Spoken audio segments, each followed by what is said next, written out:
Et salut à tous, j'espère que vous allez bien. Bienvenue dans cette carrière manager Manchester United. Aujourd'hui au programme, on va faire un petit peu de Première Ligue et aussi de la Ligue des Champions puisqu'on va affronter Brighton, Watford et le PSV Eindhoven en Ligue des Champions. Et pour ce premier match, face à Brighton, on va partir avec un 4-2-3-1 avec Oblak dans les buts, Malacia à gauche, Gertrude à droite, Guardiola, Skriniar en charnière centrale, Koné Casemiro devant la défense, Sancho, Ramsey, Moukoko et devant, on a Marcus Rashford. Sur le banc, on a Ronaldo, Garnacho, Fernandes, Anthony, Barella, Eriksen et Martinez. Et en face, on a une très très belle équipe de Brighton en 3-4-2-1 avec Sanchez, Webster, Veltman, Dunk, Marsh, Caicedo, Alzate, Mitoma, Thomas, Mokhtar et Undav. À mon avis, ils ont un banc hyper intéressant. Toujours en mode ultime 3 minutes et il pleut en Angleterre. L'arbitre de la rencontre est Anthony Taylor.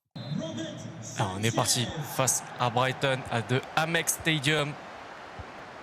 Petit stade mais plutôt sympathique.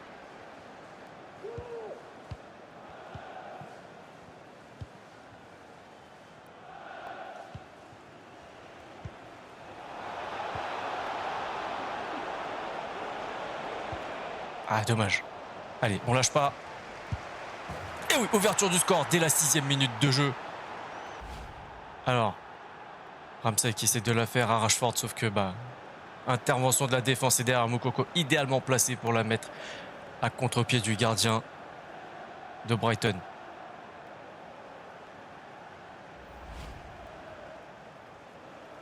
Et Moukoko qui marque son 2e but en 7 matchs. Goal for Manchester United. Number 16, Yusufa Moukoko.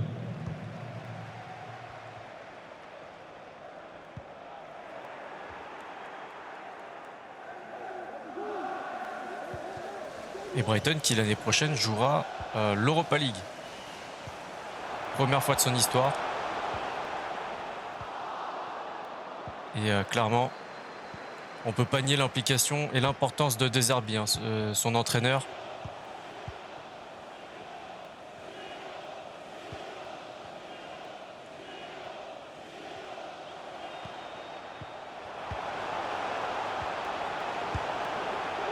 Ok, très bel arrêt de Jan Oblak.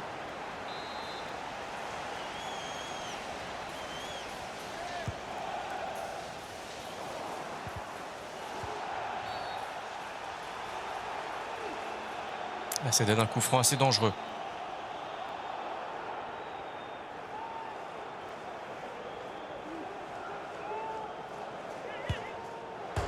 Ok, en plein dans le fer.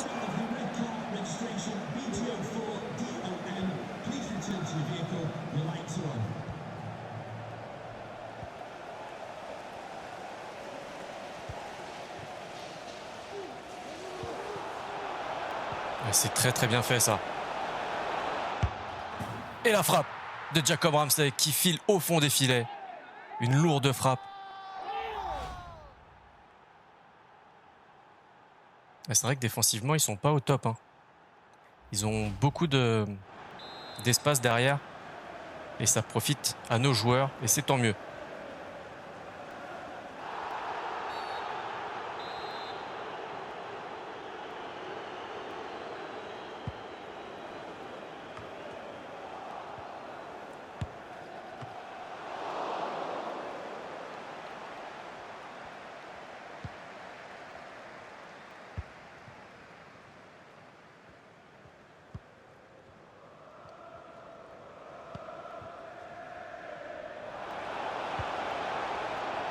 Et oui, encore une fois, vous le voyez. Et le doublé pour Jacob Ramsey. Et c'est à peu près le même schéma à chaque fois en fait. L'attaquant qui décroche pour donner la balle au milieu offensif. Et que ce soit un ballon qui vienne de la gauche ou de la droite, ça fonctionne exactement de la même manière. Donc je pense qu'on a trouvé la faille. Et l'intelligence de Rashford de décrocher pour libérer l'espace derrière lui.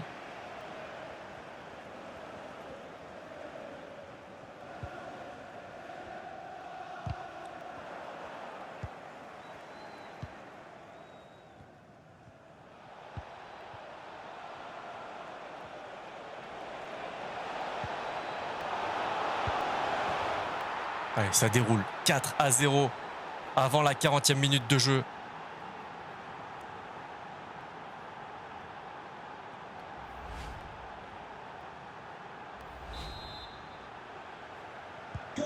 Manchester United, number 10, Marcus Rashford.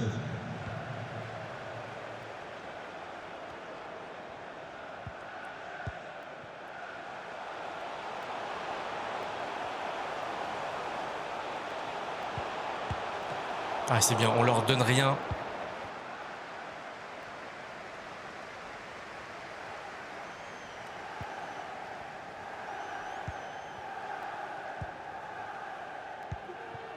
Et pourquoi pas pour Moukoko qui vient s'empaler sur Veltman, mais qui garde la balle.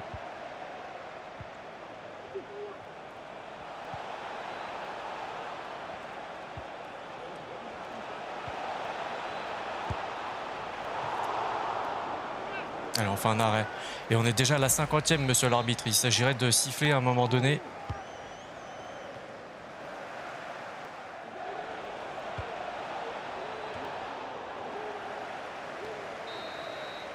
Allez, c'est enfin la mi-temps. On a joué bien plus que de raison dans cette première mi-temps. Et on va quand même jeter un petit coup d'œil au stade. 39-61 pour la possession. 5 tirs, 5 cadrés et 4 buts. Donc vraiment très très bien pour nos joueurs. 2 d'expected goals contre 0,6 en face. 75% de précision de tir pour Brighton qui a tiré 4 fois. 79% de précision de passe pour eux contre 90 pour nous. Clairement, c'est un match très très intéressant qu'on est en train de faire.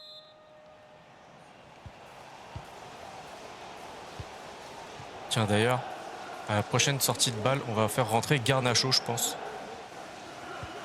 Ben voilà, on en profite dès maintenant. Allez, on profite du score et de la sortie de balle pour faire rentrer Garnacho.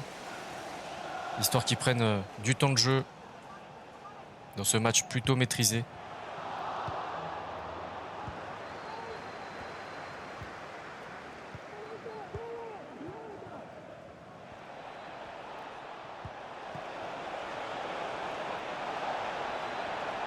Et Ramsey, pourquoi pas le triplé? Non. Non, non, ça a été refusé par Sanchez, le gardien de Brighton.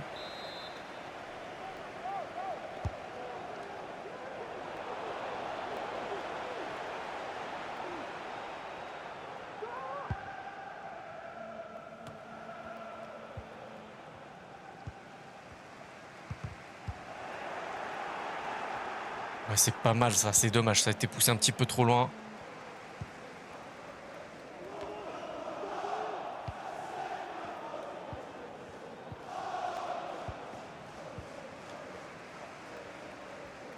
Il y a du mieux défensivement du côté d'Albion, de Brighton, pardon.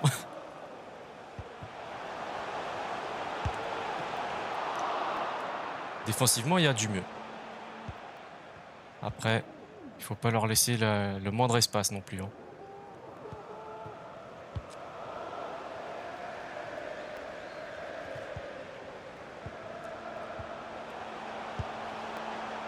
Allez, on en profite, on fait encore 2 sorties, Ronaldo et Eriksen qui feront leur apparition dès la sortie de la balle.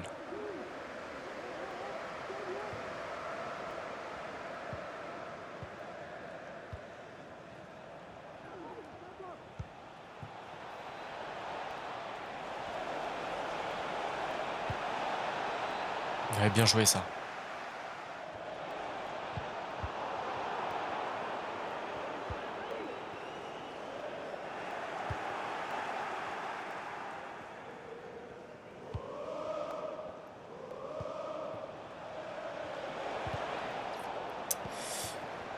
Bon, je pense qu'ils vont rentrer seulement en toute fin de match. Hein.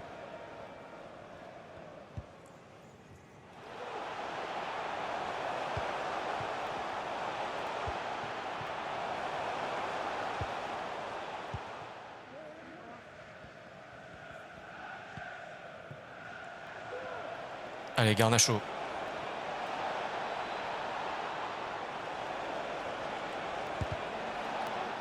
Un peu présomptueux de sa part.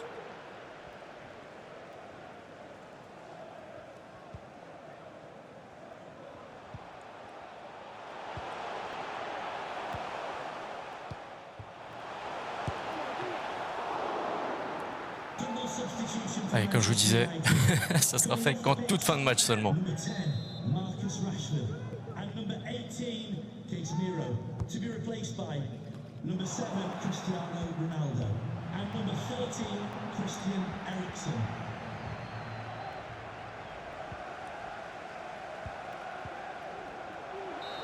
Allez, c'est fini. Et oui, Brighton a fait une bien meilleure deuxième période. 45-55 pour la possession, 7 tirs contre 8, 1,2 d'expected goals contre 2,5, donc on a plutôt dominé le match. Par contre, c'est vrai qu'on a un peu moins bien joué dans cette deuxième période.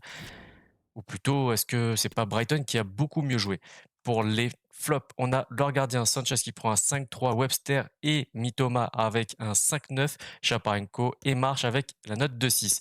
Les tops de leur côté, on a Mokhtar avec un 6,6, tout comme Caicedo, Undava 6,5 et Alzate avec un 6,4. De notre côté, Eriksen, Ronaldo, bon bah je les compte pas puisqu'ils ont joué 4 minutes, Garnacho 6-2, Sancho 6-2 également avec une passe D, tout comme Koné, 6-3 pour Skriniar et 6-7 pour Casemiro. Et les tops de notre côté, Jacob Ramsey qui prend la note de 8,2 avec 2 buts et une passe D et le statut d'homme du match. Moukoko 8-2 également mais avec un but et une passe D. Et Marcus Rashford également un but et une passe D pour la note de 7,9. Allez, on va répondre à quelques questions après cette belle victoire 4-0.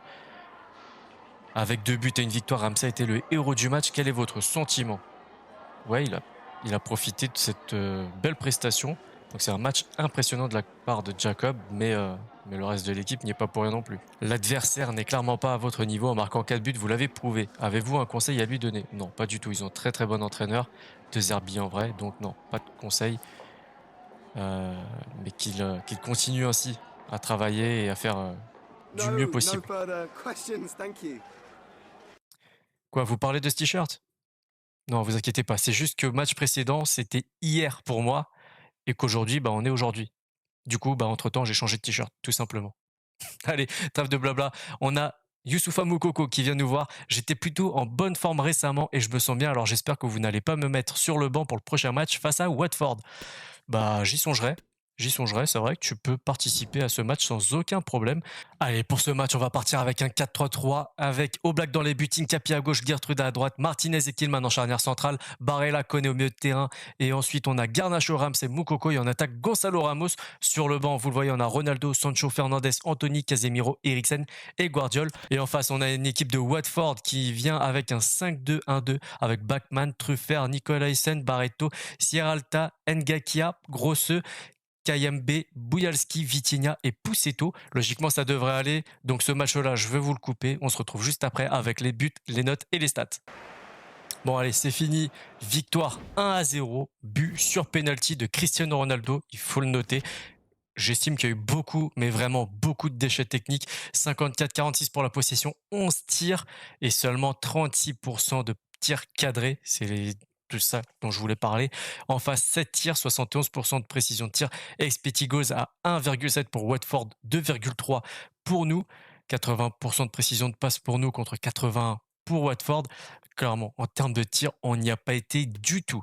Les flops de leur côté, on a Mario Gaspar qui prend un 5,9, Kayembe qui prend un 6 tout comme Poussetto et Bayo avec un 6,3. En top, on a Francisco Sierralta avec un 7 tout comme Vitinha, Bouyalski aussi prend un 7, Barreto à 6,8 sachant qu'il s'est blessé en début de match, mais il est resté quand même. Et Nicolaisen avec un 6,5 tout comme Bachmann, le gardien.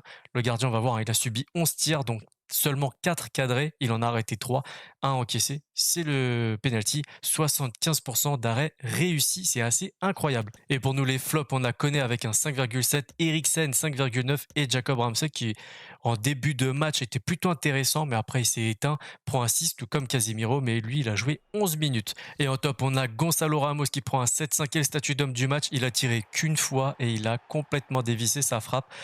Je comprends pas comment il a pu avoir une note aussi élevée, le statut d'homme du match. Perso, c'est incompréhensible. Yann Oblak, avec un 7,5 également, a subi 7 tirs dont 5 cadrés, 5 arrêts. Vraiment, il était très très costaud. Il a eu pas mal de boulot. Cristiano Ronaldo, buteur sur penalty, prend un 7,1. Et entre-temps, on a Hull City qui nous a proposé 2 350 000 euros pour Ethan Galbraith. Je l'ai accepté puisque c'est un joueur sur lequel je ne compte pas du tout. Et on a évidemment Moukoko. Je pense que j'aurais pu faire mieux dans le dernier match face à Watford, mais merci de m'avoir fait jouer. Je confirme. Tu aurais pu faire beaucoup mieux. Là, il y avait de la place en plus, donc c'est un peu décevant. Allez, on se retrouve directement en salle de conférence de presse avant le match face au PSV. Une deuxième victoire aujourd'hui constituerait une bonne opération en vue de la phase à élimination directe de la Ligue des Champions. Votre équipe peut-elle y parvenir? Ce ne sera pas facile et ce ne sera jamais facile, mais on travaille pour, hein, parce qu'on sait que c'est compliqué. Et c'est pour ça qu'on s'entraîne au quotidien. Votre équipe est irrésistible actuellement. Pensez-vous pouvoir maintenir un tel niveau lors de tous les matchs à venir. On peut faire encore mieux, j'en suis persuadé, surtout au vu de ce qu'on a produit face à Watford. Ça, je me pose pas trop la question.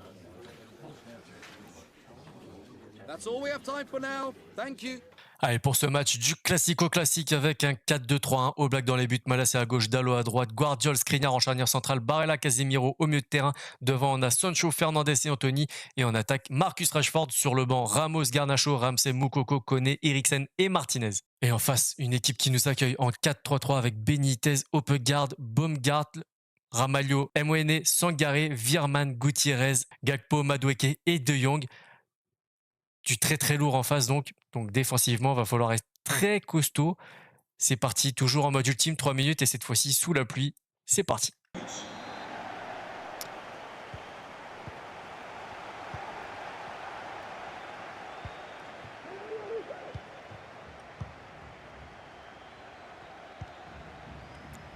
mon avis ça va partir très très vite hein, sur les côtés avec Madueke, Gakpo.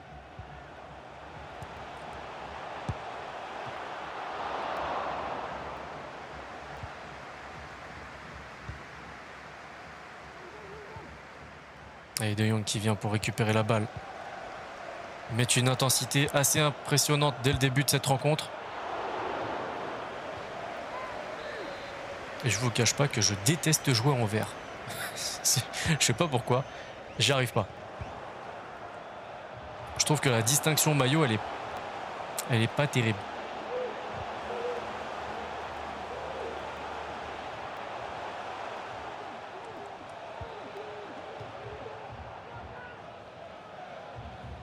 Alors on va peut-être pouvoir enchaîner au moins 2-3 passes consécutives.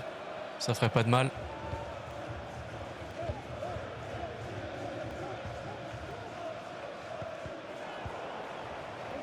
Bon, pas beaucoup plus. Hein.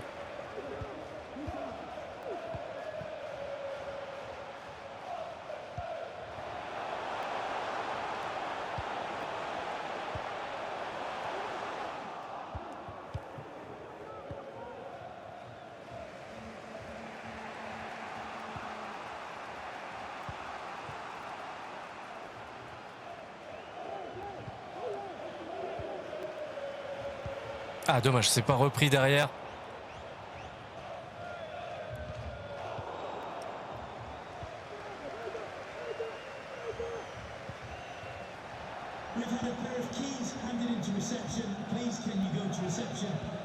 Allez, c'est parti pour Bruno Fernandes qui a l'espace.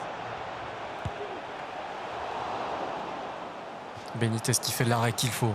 C'est notre première frappe à la 29e minute.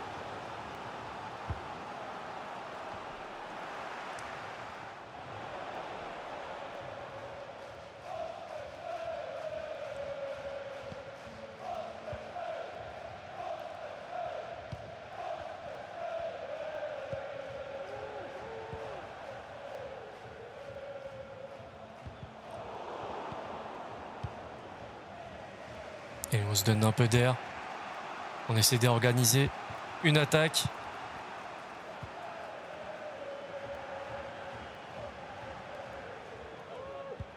Non, pas du tout.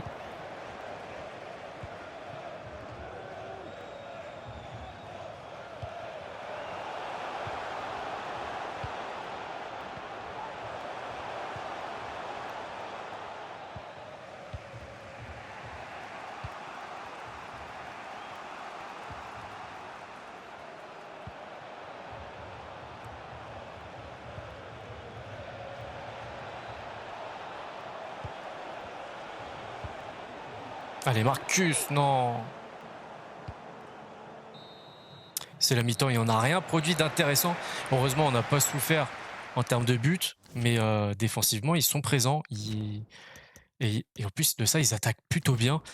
Possession 46% seulement pour nous contre 54. 2 tirs pour eux, un seul pour nous. Expected goals 0,2 contre 0,3. C'est dire la pauvreté de cette première mi-temps. Il va falloir qu'on bouge énormément. Allez, on se relance dans cette deuxième mi-temps. On a fait quelques ajustements en termes de tactique. On a donné quelques consignes aux joueurs, notamment Anthony et Sancho, de repiquer un peu plus dans l'axe. Et à Dalot et Attendez. Hop. Non. Dalot, Barella et Malacia de monter lors des phases offensives. Alors on se découvre un petit peu par rapport à leurs ailiers. Mais c'est un risque qu'il faut prendre si on veut faire bouger les choses dans cette rencontre. Non, c'était directement à Marcus Rashford. Pourquoi il y a eu un intermédiaire dans cette phase de jeu? Je comprends pas.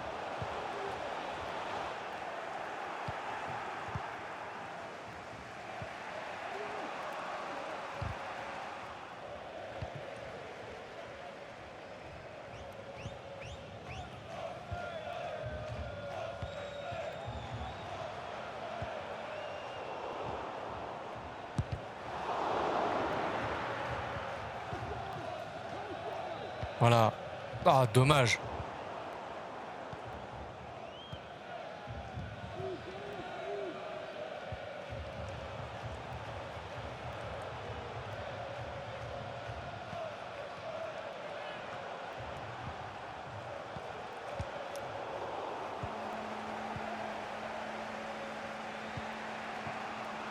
Allez, Marcus, prends la profondeur. Vas-y, monte. Monte, mon gars. Monte. Allez. Ah, dommage. Allez, 72e, on va faire des petits changements. Allez, on commence avec 3 changements avec la sortie de Sancho, Fernandes et Anthony pour Ramos, Moukoko et Ramsey. On va faire rentrer, je pense, Koné ou Eriksen à la place de Barella parce qu'on ne l'a pas trop vu. Après, dans ce genre de match, il suffit d'un but, une passe D, un beau tacle, quelque chose comme ça pour tout de suite voir un joueur surgir dans un match. Et ce serait dommage de nous priver d'un Barella. Mais quand même. Allez, let's go! Marcus Rashford, passe décisive de Gonzalo Ramos qui vient d'arriver.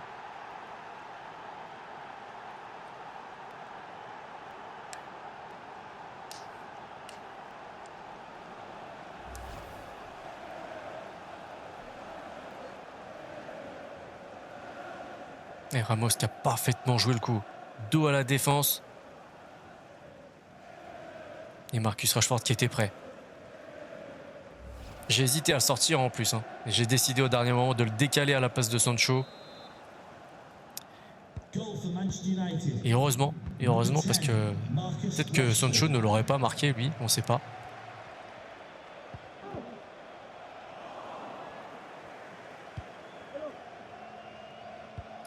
Oula, là ils mettent un pressing en place. Ça peut être dangereux. Oula, Casemiro, qu'est-ce que tu nous fais? Pourquoi tu montes autant? Et Ramos. Alors par contre, j'ai pas kiffé là. Alors, si c'est bien que Casemiro monte, mais plus que les joueurs qui sont devant lui, là, non, ça me pose problème.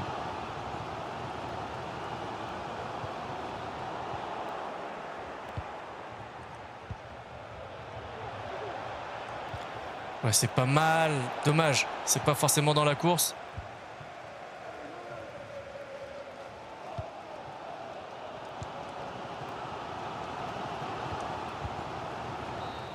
Allez, c'est fini. 1-0. But à l'arraché. Mais but quand même est extrêmement important, ces 3 points. Et en termes de stats, 56-44 pour la possession en faveur du PSV. 3 tirs contre 4 seulement. Heureusement, on a cadré 100% de nos tirs. 1,3 d'expected goals contre 0,4 pour eux. En termes de passes, on est un peu moins bien. On est à 82, eux à 87. Maintenant, on va regarder les notes des joueurs. Et c'est assez serré finalement en termes de notes puisque André Ramalho prend un 5,9, Gutiérrez 5,9 également, Thiel un 6, Gakpo 6 aussi et 6,3 pour Virman. Et vous allez le voir, le top c'est que 6,9 Mwene avec un 6,9 comme je l'ai dit, Madueke avec un 6,8 et Opegaard avec un 6,7 tout comme Luc de Jong. Alors seulement un point d'écart entre le meilleur qui a un 6,9 et le pire joueur avec un 5,9. Ça veut dire que l'équipe a plutôt bien fonctionné dans l'ensemble. Et nos flops, Barella avec un 5,9, j'aurais dû le sortir avec le recul maintenant. Bon, c'est comme ça, il est resté 91 minutes et c'est notre pire joueur, tout comme Bruno Fernandes qui est sorti à la 72e, qui prend 5,9 également. Ramsey prend un 6 et Jadon Sancho qui est sorti avec un 6,1. Et les tops, on a Marcus Rashford avec un 7,3 et un but. Il prend ainsi le statut d'homme du match. Tyrell Malacia prend un 6,9 et Gonzalo Ramos qui est rentré à 19 minutes de la fin du jeu avec une passe D prend un 6,6 tout comme Diogo Dalot. Allez, on va répondre à Just a couple quelques of questions questions for you. après cette victoire avec un petit but d'écart seulement. Vous avez remporté ce match serré grâce à un but décisif en seconde période. Qu'est-ce qui a fait la différence selon vous? Alors on a fait un changement de dispositif aussi. On était en 4-2-3, on est passé en 4-3-3 pointe basse. Donc peut-être que c'est aussi le changement de dispositif qui a fait la différence. Donc on aura dû par contre plier le match plus tôt, même si c'est un bel adversaire. Attention, le PSV c'est pas facile. Vous n'avez gagné que d'un but. L'adversaire, le PSV, pourtant considéré comme plus faible, a-t-il été difficile à battre finalement? Très. Il a été très très costaud et c'était un très bon match de la part du PSV. Ils ont été très dangereux hein, avec les joueurs cotés comme Gakpo et Madueke. Ça aurait pu être très très dangereux pour nous. Pourquoi n'a-t-on pas vu Anthony jouer davantage? Parce que, comme je le dis toujours, tu as vu d'autres joueurs, tout simplement. Donc la concurrence est saine et quand il faut faire des changements, on les fait, c'est tout. Et cette fois-ci, c'est Gonzalo Ramos. C'est génial, coach. Quelle expérience. Je voulais vous remercier de m'avoir laissé une chance de prouver que je peux apporter à l'équipe. Tu as un bel avenir ici, mais continue à bosser, c'est très très important. Allez, si on doit faire un petit bilan de cet épisode, plutôt positif, hein, puisqu'il y a eu 3 victoires, 4-0 face à Brighton. Il y a eu même un changement de maillot et 2 jours pour moi depuis. Watford 1-0, ça a été un peu plus compliqué, mais on a réussi. Et face au PSV, ça a été pareil, des difficultés en attaque et en termes de précision de tir, c'est là où on doit s'améliorer. Et pour le prochain épisode, on se retrouvera avec Leeds Plymouth pour un match de coupe et Nottingham Forest, ainsi que le match retour avec le PSV Eindhoven. Si cet épisode vous a plu, le petit like, le partage, le commentaire, l'abonnement si c'est pas fait, la petite cloche pour recevoir toutes les notifications et ainsi ne rien rater de ce qui se passe sur la chaîne. D'ici là, continuez à regarder les vidéos, à liker, etc. Prenez soin de vous, prenez soin des vôtres, à la prochaine. Ciao, ciao.